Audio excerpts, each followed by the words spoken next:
Welcome to Wrestling with Snipes. Today we'll be reviewing Friday Night SmackDown for November 22nd, 2024. SmackDown opens up with the new Bloodline along with Big Bronson Reed. Solo says, Salt Lake City, acknowledge me. Oh yeah, we are 1 week away from War Games and our team is ready to dominate.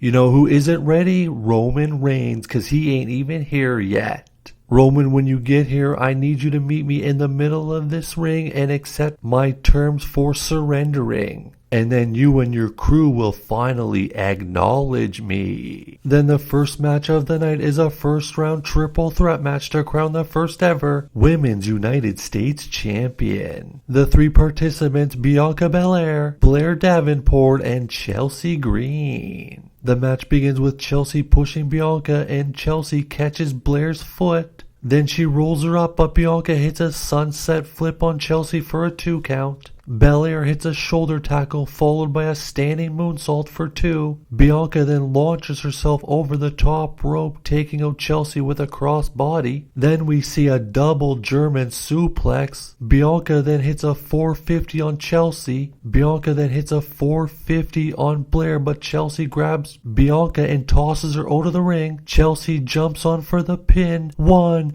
2. Bianca then pulls Chelsea out of the ring and tosses her into the barricade. Then Bianca gets back in the ring and notices something up on the Tron, and there we see Jade Cargill unconscious on top of a car with a smashed windshield. Then Bianca leaves and runs to the back. Chelsea slides back in the ring and hits Blair with the unprettier. 1, 2, 3. Chelsea Green picks up the victory and advances to the semifinals. And the next contest is a match for the United States Championship as the champion, LA Knight, defends against Santos Escobar. Before the match, Escobar jumps LA Knight and puts the boots to him. Then we hear the bell ring. Escobar kicks Knight out of the ring and leaps over the top rope, hitting a crossbody. Then we come back from commercial break and we see Escobar climbing the turnbuckles to meet LA Knight at the top, only to eat a headbutt, and just as LA Knight is about to go for the elbow drop, he notices Nakamura in the aisleway. Escobar then hits him and hits a hurricanrana off the distraction.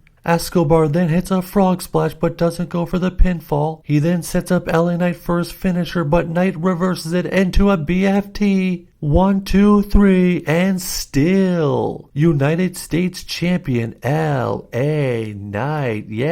As soon as the bell rings, Nakamura jumps in the ring and attacks LA Knight. He puts the boots to him and then throws him shoulder first into the ring post 3. I count him 3 times. Then he hits the knee to the back of the head of LA Knight and he leaves LA Knight laying unconscious. Then we see Bianca Belair running towards an ambulance with Jade Cargill in the ambulance. Nick Aldis, Naomi, and Bayley are standing there when Bayley asks if anyone saw anything, and Bianca says, "That's my tag team partner, you need to stay out of this." Then Bianca jumps in the back of the ambulance and the ambulance takes off. Then we see the OG Bloodline arriving to the building in their new swag. Then we see Nick Aldis with the women's champion Nia Jax. Nick asks Nia if she had anything to do with the attack on Jade Cargill. Nia is very surprised by the question and says, "No, I plan on taking her out at War Games." Then we head to the ring and out pops the undisputed champion, the American Nightmare, Cody Rhodes. Cody says he's ready for face-to-face with Kevin Owens, so Kevin Owens, I know you're back there, so get out to this ring. Then we see Kevin walking through the crowd and he says, "You summoned me to get into the ring with you, but guess what? You don't always get to call the shots. You can't always have what you want." Cody says, "Get in here and face me like a man." Owens asks Cody, "What happened to you? What has happened to you? What happened to Randy Orton is your fault. I loved Randy Orton, but I hate you." Kevin then gets on top of the announce table and says, "For 4 years I fought the Bloodline every week. They tried to end my career and you teamed up with a guy that tried to end it so many times. Roman Reigns." Cody says, No. Nobody holds down Kevin Owens more than Kevin Owens. But let's talk about the last time we wrestled at Bash in Berlin. You had a chance to powerbomb me onto the apron, but you couldn't pull the trigger. Owens says, you want to fight me, Cody? You will fight me on my terms when I want to fight you. Cody says, Kevin, you don't hate me. I think you just hate yourself. Cody says, when we fight, there isn't a single line I won't cross to beat you. Then we see the OG Bloodline back in the locker room. Jay says, we still need to find a fifth member for War Games, Oos. Sammy says, I think I'm out of ideas at this point.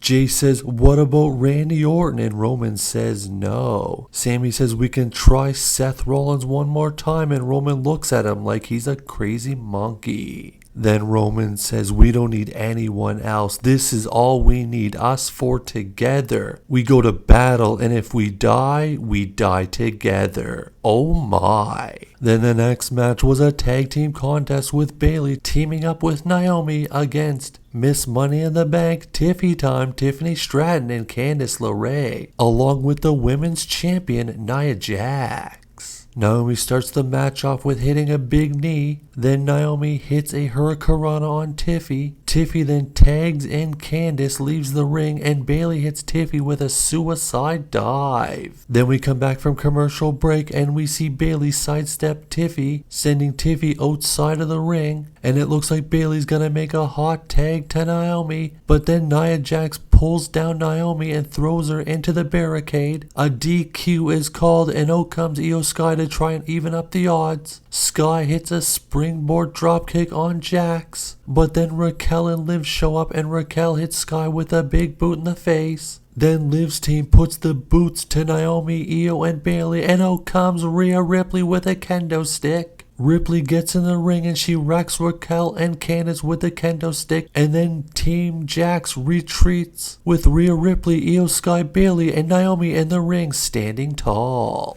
And then finally it was time for Bloodline face to face with Bloodline. First out comes the new Bloodline, headed by Solo Sikoa. But before Solo could say anything, out comes the OG Bloodline. All 9 men gather in the ring and Solo says, Roman, I'm not here to fight you. I love you. I love all 4 of you. I always have. If you 4 join my bloodline, we can run this company for decades. You don't have a 5th man and you don't have a Wiseman. Oh my. So surrender yourself and join my team, or the 4 of you will die where you stand. Roman then takes the mic from Solo, but before he can get a word out, we hear, ladies and gentlemen. And a monstrous pop from the crowd as out walks a returning Paul Heyman. Ladies and gentlemen, my name is Paul Heyman. Oh yeah, he's back.